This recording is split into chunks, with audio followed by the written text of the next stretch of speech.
الرحمن الرحيم وتلك الأيام نداولها بين الناس صدق الله العلي العظيم সবাই দুরূদ শরীফ পড়ি আল্লাহুম্মা সাল্লি আলা সাইয়্যিদিনা রাসূলিল্লাহ ওয়া হাবিবিনা ওয়া মাওলানা মুহাম্মদ সাল্লাল্লাহু আলাইহি ওয়া আলা আলিহি ওয়া আসহাবিহি ওয়া বারাকা ওয়াসাল্লাম। ইসলামী আন্দোলন বাংলাদেশ ঢাকা মহানগর উত্তর শাখা কর্তৃক আয়োজিত আজকের সমাবেশের সভাপতি সহ কেন্দ্রীয় বিভিন্ন পর্যায়ের দায়িত্বশীল, সামনে উপস্থিত রয়েছেন ইসলাম প্রেমিক, দেশপ্রেমিক আমার ভাইরা। রাজনীতি এর লক্ষ্য উদ্দেশ্য হলো দেশের জন্যে, মানুষের জন্যে কল্যাণ বয়ে আসবে এবং কল্যাণ নিয়ে আসবে। কিন্তু আপনি যদি মাদার গাছ লাগিয়ে আম খেতে চান, কখনোই মাদার গাছ থেকে আম পাওয়ার আশা করা যায় না। বাংলাদেশ স্বাধীনতার বয়স 53 বছর শেষ হলো, 54 বছরে পড়েছে। যাদের মাধ্যমে দেশটা চলেছিল, এদের মাধ্যমে আমরা কি পেয়েছি নতুনভাবে আলোচনা করে আর অত বলা দরকার হয় না বিধায় একটা শুধুমাত্র স্মরণ করে দিতে চাই।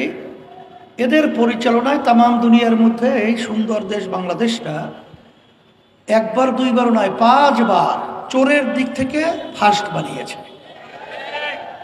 আমরা এদের পরিচালনায় হাজার হাজার লক্ষ লক্ষ মায়ের কোল সন্তান হারা হয়েছে। আমরা এদের পরিচালনায় আমাদের দেশের টাকা বিদেশে পাচার করে বেগম পাড়া তৈরি করতে আমরা দেখেছি। এর পরিবর্তন আমাদেরকেই করতে হবে। আপনারা দেখেছেন যে 5ই আগস্টের পরে আমাদের বাংলাদেশের এখন যে অবস্থা বা যে পরিবেশ তৈরি হয়েছে, ছাত্র জনতার অভ্যুত্থানে সাধারণ মানুষ এবং সর্বশ্রেণীর মানুষের মনের মধ্যে একটা আশার আলো জেগেছে যে এখন আমাদেরকে পরিবর্তন করতে হবে। এখন বিগত দিনের যাদের ইতিহাস আমাদের দেশ পরিচালনায় নতুনভাবে আমাদেরকে তারা আর নতুন কোনো আশা দেখাবে বা আশা আমাদেরকে বাস্তবায়ন করার মতো পরিবেশ করতে পারবে, এটা তো আমরা 5ই আগস্টের পরে সরকার গঠন করার আগেই আমরা দেখে ফেলেছি। নতুনভাবে দেখার আর কিছু আছে বলে আমার মনে হয় না।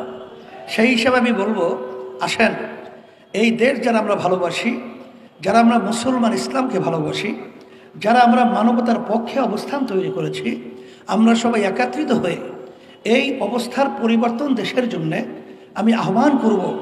আসেন, এই শান্তি একমাত্র যে নীতি আদর্শ, তার নাম হলো ইসলাম।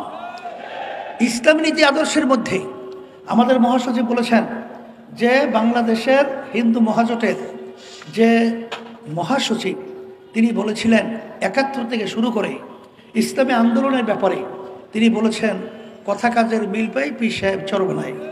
আব্বাজার রহমতুল্লাহ আলাই, দাদাজার রহমতুল্লাহ আলাই থেকে তিনি এই ইতিহাস টেনে নিয়ে আসছেন। আমি আপনাদেরকে উদাত্ত আহ্বান জানাবো, আসেন যদি আমাদের দেশে কোনো ভালো কিছু আমরা চাই, তাহলে আমাদেরকেই চিন্তা করতে হবে, আমাদেরকে পরিবর্তনের জন্য চেষ্টা করতে হবে। গতানুগতিক ধারায় যদি আমরা চলতে থাকি, তাহলে আমাদের নিজেদের পায়ে একটা গ্রাম্য কথা আছে, কুড়াল মারা। এই কুড়াল নিজেদের পায়ে নিজেরাই মারবো। আসলে ভালো কিছু আশা আমরা আসলে করতেও পারবো না, দেখতেও পারবো না। সেই হিসাবে আমি সকলকে ধন্যবাদ জানাচ্ছি।